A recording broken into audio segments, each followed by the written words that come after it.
Heavenly Father, Divine Mother, Friend, Beloved, God, Great Masters of Self-Realization, Jesus Christ, Babaji Krishna, Lahiri Mahashai, Swami Sri Yukteswar, Great Master Paramhansa Yogananda, Saints of all religion, we humbly offer ourselves to Thee in service and devotion. May Thy divine energy, Thy healing power flow through us, and may we be able to share that healing power, those blessings, Thy presence with all whom we meet. Om, Om, Om, Om. Well, again, welcome. And I have to say, every month I participate with the group every month, and I come on a little bit early, and I don't know who it is that always makes those images, where today it was be a cause, not effect, and there's a nice image, and yeah, they're just great, and because they always capture the image, always captures the message, and I always look forward to seeing what the. I don't want to put pressure on anybody because with expectations, but whoever comes, I know one of you is doing this. I want to maybe privately find out who it is, or maybe it's a team. But in any case, today's image, of course, if you came on early and you were waiting, you would see the image. It was a great ocean wave, about ready to end in the process of crashing. And I thought, oh yes, that's how life is. Sometimes we either get pushed under by that wave, and it crashes over us and tumbles us, and we're in the mix, or else perhaps we can ride the wave. And I think much of the spiritual path, and life in general is what an effort to learn to be able to ride that wave. And ride, or is there's a lyric from one of the songs of Swami Kriyananda, ride the winds of change rather than being blown over by them. And I think this is one of the secrets of success, being able to live successfully in life, is being able, to meditate and doing all these things we do. For what purpose? To be able to handle the day-to-day demands and challenges and opportunities that come to us when in our daily life. And of course, a person who part of that is to be a cause. In other words, uh, to be causing something rather than just to merely be an effect. And unfortunately, oftentimes people they end up being an effect, and what that means is they end up sometimes thinking themselves as a victim of life's challenges and circumstances rather than one who initiates. And so you say, if we have and how this every month when I come and share, I'm Bhavani, or maybe it's others, give me a choice of three topics usually. Do it because that's the hardest part. Is what should we say? And so this one, there was three choices, and one of them was be a cause, not an effect. And I thought, oh, that's a very good piece of advice, and let's talk about that. And what does it mean? Well, I think what I interpret it to mean, let's live willfully and actively, not ego will, but with will, living our life with will, not passively, choosing our attitudes and directions in life rather than being driven by circumstances, actively deciding who we are, what we're going to do, and in life, and just and responding appropriately rather than reacting subconsciously, which means living consciously, not subconsciously. Be affirmative, not reactive. And you could say Swami Kriyananda summed this up when he said, say yes to life. In other words, that's being affirmative, embracing life, what it presents to you. And if you think of it in terms of philosophically, meet your karma. Karma, there is karma there. Karma comes and from who knows where, from the past, but meet it rather than going, oh no, karma, karma, karma. Well, karma, that if karma comes, something comes and we take that attitude, then we just become a victim and that wave rolls over us. But if we say, yes, here it comes, I'm going to accept it, I meet it with a affirmative, positive attitude, then that's a whole different thing. That karma, you might say sometimes I think the karma is like conscious and it sort of it backs away and it doesn't disturb you quite so much. And you live like that with those sorts of attitudes. And it's an attitude that we're really speaking about, meeting life rather than being victimized by it. If we live like that, you're likely to be someone who, as Swami Kriyananda would say, be positive, energetic, enthusiastic.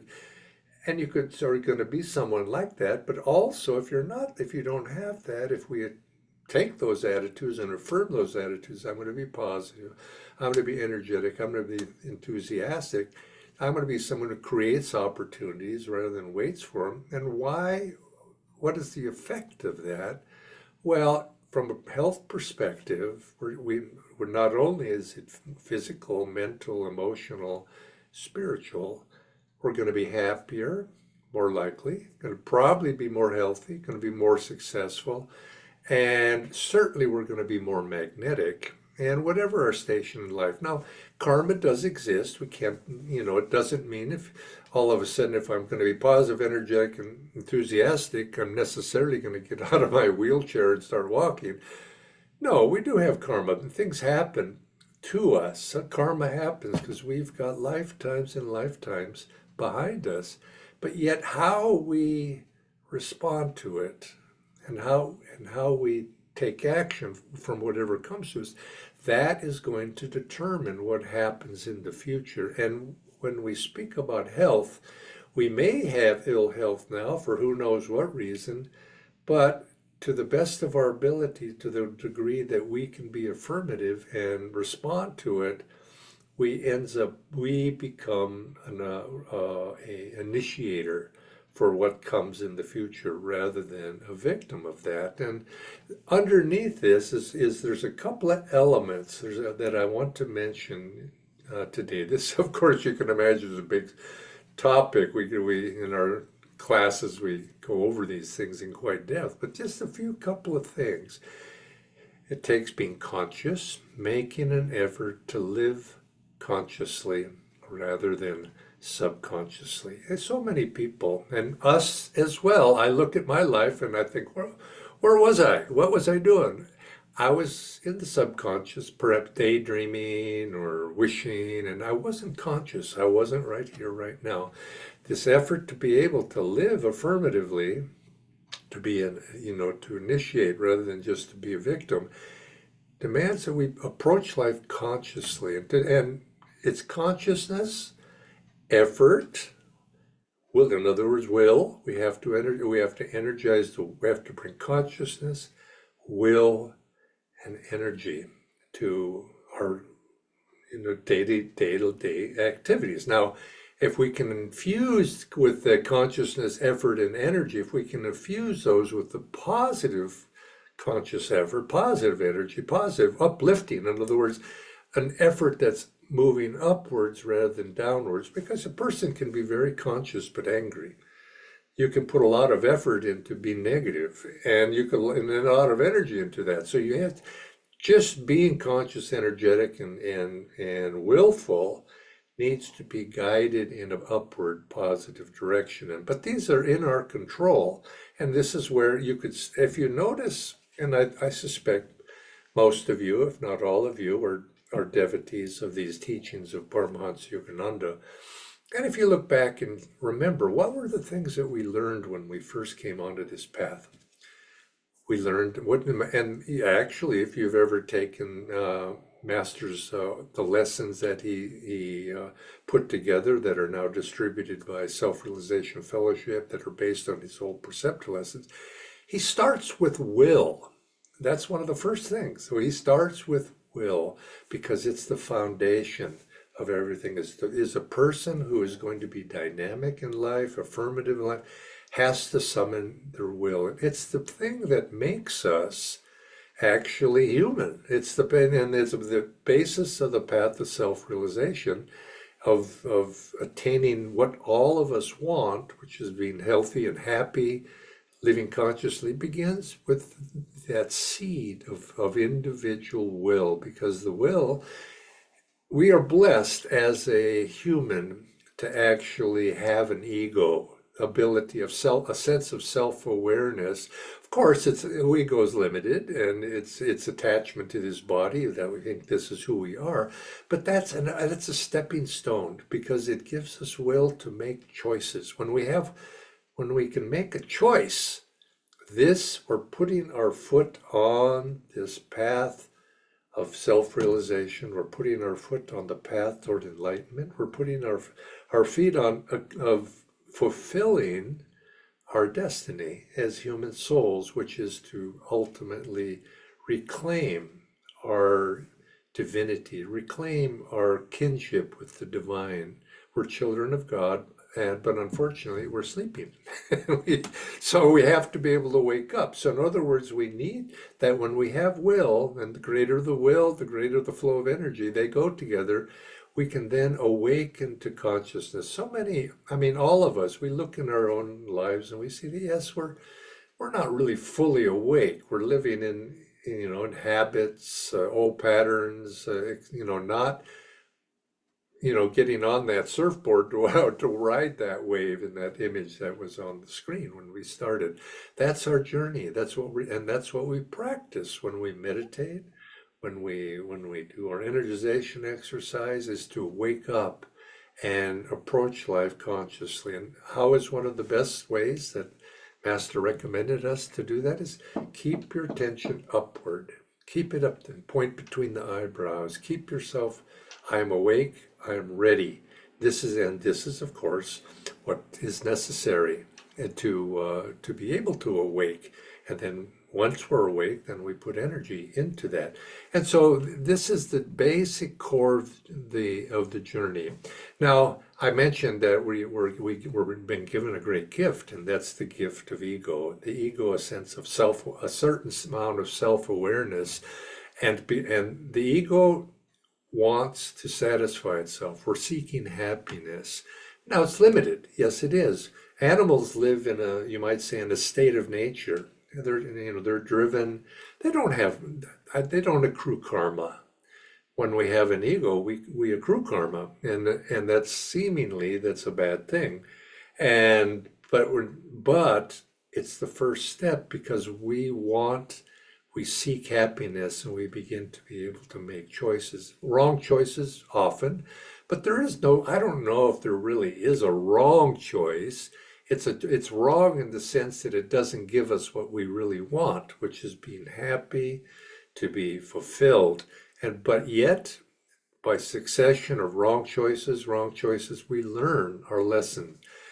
And Paramhansa Yogananda said that we incarnate, and our purpose here, we come into this world again and again to learn our lessons, to be educated and to be entertained. And he says, oh, how few are actually educated, and oh, how few are ever really entertained either. They don't enjoy it. But through trial and error, we ultimately, this being the spiritual journey, we begin to wake up. And so our journey begins by learning to live consciously, to awaken, to wake up.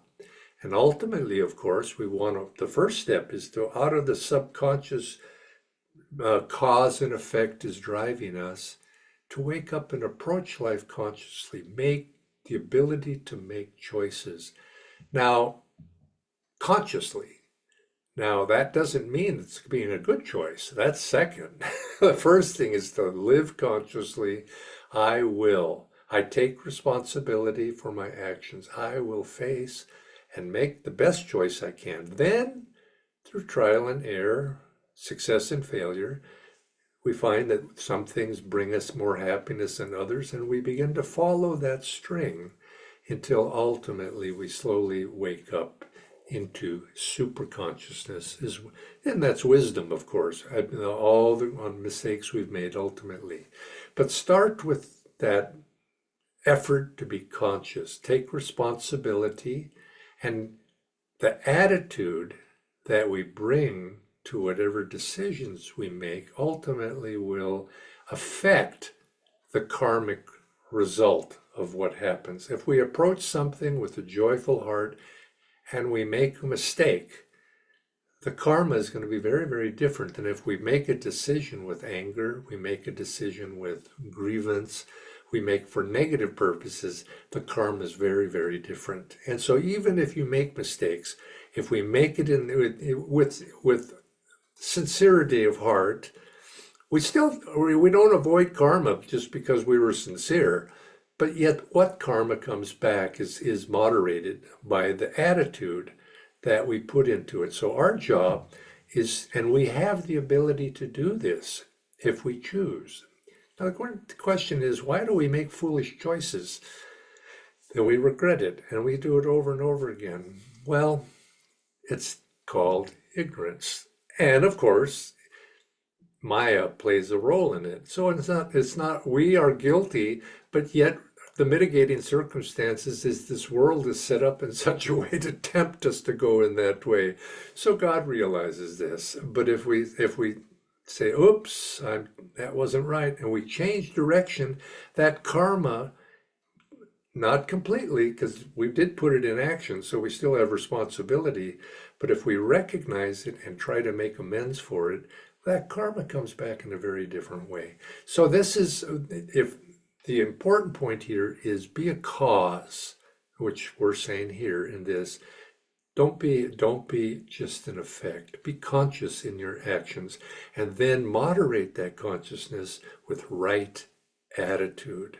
And you'll find that ultimately you're on the path to better health, you're on the path to happiness, you're ultimately also on the path to reclaiming the consciousness of divinity, where as a child of God, step by step by step, and our magnetism from a healthy spiritual point of view, that's being spiritually happy, will attract to us success, positive feedback, and spiritual health. God bless all of you. Let's proceed now to our healing prayers, and that we can share this and feel as we're doing this, we're sharing this sense of positivity, we're sharing this sense of goodwill, we're sharing this sense of happiness and joy in the prayers that we're sending. And let's initiate this first by centering ourselves. Let's inhale. Draw the energy up the spine, up to the point between the eyebrows. Mentally, draw happiness into your aura, joy, prosperity, expansion. And in that attitude, let us send out into the world a prayer of healing, of blessings. Be an instrument of the divine. And then as we say our prayers for individuals, infuse our prayers, infuse our consciousness with that joy, God's joy. It's not our joy, but we can be a channel of God's joy. Let's rub our hands together and send this out into the world. Om.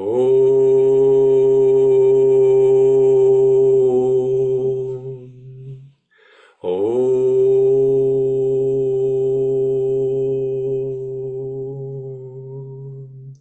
Om.